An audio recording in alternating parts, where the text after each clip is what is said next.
Hi guys, welcome to Storytime with Stacika.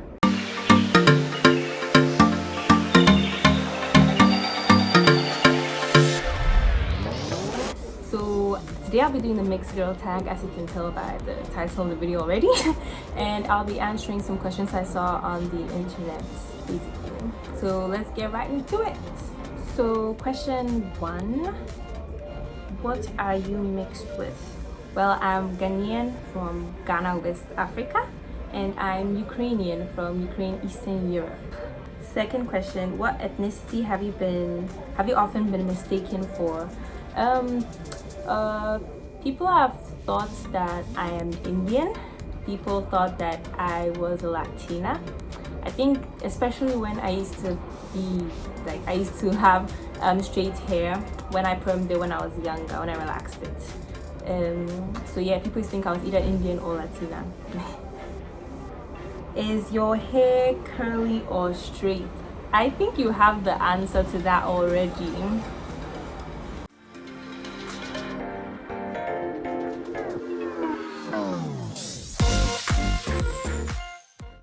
So next question.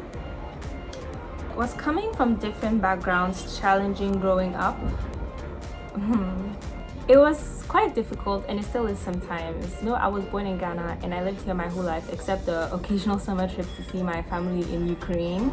And being biracial and light-skinned makes you really stand out, especially against the general population's darker African complexion. You'd even be considered white sometimes. The challenge for me was feeling different, as if I do not belong, because people would always find the opportunity to remind you that you're different. And everything about me, whether good or bad, was reduced to my skin tone. For instance, I would express a peculiar taste in music and people would attribute it to me being white and end up laughing at me for it.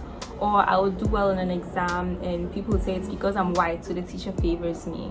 People wouldn't take the time to view me as a personality. So perhaps I like this kind of music because I have a certain worldview and it resonates with it. Or maybe I did well in the exam, I don't know, because I worked hard. But no, it's because I'm white. In addition to all of that, I was mostly brought up by my Ukrainian mother because my dad was traveling a lot because of work. And therefore I picked a lot of who I am and what I believe in from her. Now in African society, we hold on to culture very strongly, and me being socialized by a non-African made me quite different in that respect. So for example, it's not peculiar to wear short shorts in the summer because it's hot, and in Africa it's basically constantly summer, especially in Ghana. So I like to wear short shorts, right? And I'm never shamed for it if I'm in Ukraine or when I'm at home. When you go outside, people look at you all sorts of ways, like, oh my god, this spoiled foreigner, and I don't know, it's just weird. It's like I'm infringing on the decency of Ghanaian culture by dressing that way, but I'm just feeling hot.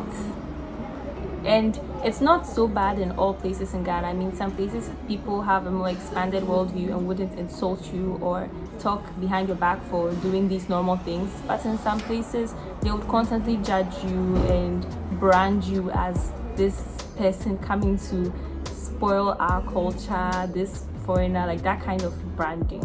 Another example is that in Ghanaian culture, the left hand is considered as disrespectful in certain instances. So I remember one time in the church in my boarding school, they told us that we shouldn't put the offertory in the offering bowl with our left hands because we are disrespecting God.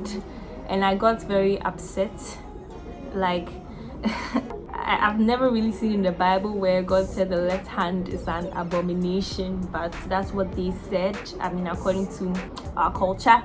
And that aspect of our culture doesn't quite sit right with me, first of all, because I'm mixed-handed, so I tend to use my left hand for some things. And also, I honestly get offended on behalf of the true lefties because what does that even mean? And there are many instances where culture does dictate the way of lives, maybe the way you're supposed to address people. Like in Ghana, you almost feel uncomfortable talking to a grown-up if your sentences are not punctuated with please, even though it can be grammatically incorrect. It still has to be done. Like I mean, how are you? Please, I'm fine, thank you. I'm fine, thank you, please. And then please, please, everything, please. It's like just to make you sound more respectful or so. But when you take it away, it doesn't take the disrespect. It doesn't replace it with disrespect. But I guess that's what's done here, and there are many other instances. So yes, I did struggle growing up because even though I was born here, I've lived here, I wasn't socialized so much as a Ghanaian, so it was a bit difficult at certain points. Now I guess I'm more abreast with how it works, so I know what to say and when, but that doesn't mean I vouch for every aspect of culture. And we should also not be afraid to point out that some aspects of culture can be detrimental, discriminatory, and lack depth. So I really believe we need to analyze what our ancestors left for us and pick and choose what's best for us right now. We really can acknowledge and appreciate culture without being bullied to do it when we outrightly do not want to do it. I once heard that tradition is our ancestors using peer pressure on us, and to some extent it can be true depending on how you look at it. The next question is, which background do you embrace the most? This is actually hard, but then if I were to choose, despite my just ended long essay, I would still pick Ghana because that's what I really know.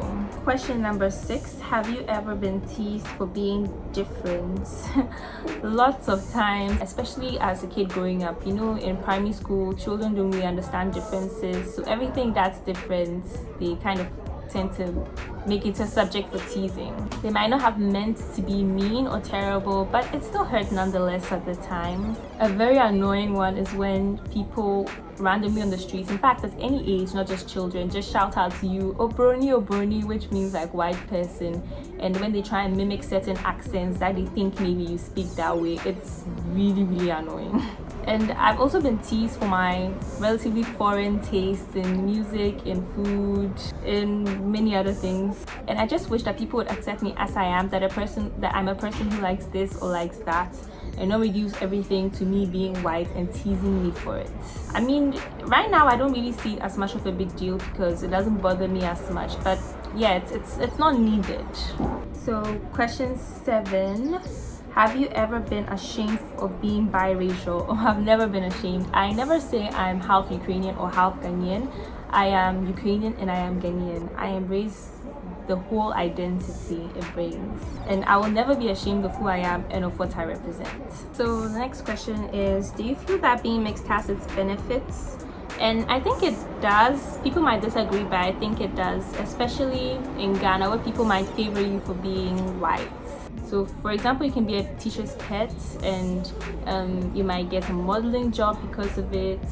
And there's also this kind of pretty privilege because people tend to admire mixed people a lot. Some take to the extent of fetishizing. They think that once you're mixed, it automatically makes you physically attractive, as in that's like the criteria, which isn't necessarily the case. I mean, all of that is subjective anyways. But know that these things actually don't happen as much as some people think it does, because especially these days that we are a bit more enlightened in how we go about our stuff. But one privilege that I actually do happen to enjoy is the fact that when you're mixed, especially in Ghana, you stand out, because I mean everybody has extra melanin, you don't have as much, and so you do stand out. It makes you a bit more memorable. People will remember you easily and remember you more. It can be a bad thing, especially when you want to miss class or ward rounds, because everybody knows who you are and how you look like. But then it depends on how you utilize it. So everyone does have that unfair advantage over the next person that they really need to learn how to utilize. So what makes being multiracial a beautiful thing? Well, what I love most is being exposed to so many different cultures. So different holidays, different food, different languages, different dressing, different history, different perspectives. I mean, now that the world is how it is, it's not so difficult to get that kind of exposure even if you're not multiracial. But the difference is you're not just exposed to other cultures, but you actually come from that culture. You are from that culture inherently. So you do not just belong to the cultures of different groups, you come from it and you own it. It's imprinted in your skin, imprinted in your hair, in your genes. You aren't someone who is coming to learn about it and assimilate. You are the culture, you are the person. With you, it's like your family no matter what, and you represent this and you carry it like a badge of honor. That's how I do it anyway. The last question is, any advice to someone who struggles with their multiracial identity? Well, it's easier said than done, but then you should embrace who you are, every aspect of who you are. Learn about all your cultures and you'll end up loving who you are even more. You'll learn about how completely different your ancestors were, but how similar their adversities were and how they persevered for you to be who you are and for you to be here today. You should ignore the haters and those who tease you for being different and know that different is the reason we have beauty in this world. Not the shallow kind of beauty which is in the eyes of the beholder and is subjective and whatever, but real beauty in nature and in souls. All plants aren't the same, all animals aren't the same, and sunsets wouldn't be a wonder if they were the same every single day. But it's the differences in all of us that bring out who we're truly meant to be and really make this world a beautiful place. And I think that's all. That's 10 questions. Yeah, I hope you enjoyed this video. If you did, don't forget to give it a thumbs up and hit that subscribe button and comment what you think. If you're also mixed, you could answer some of the questions in the comment section, comment your experiences, all of that. I'd love to read them all. And thank you so much. Bye.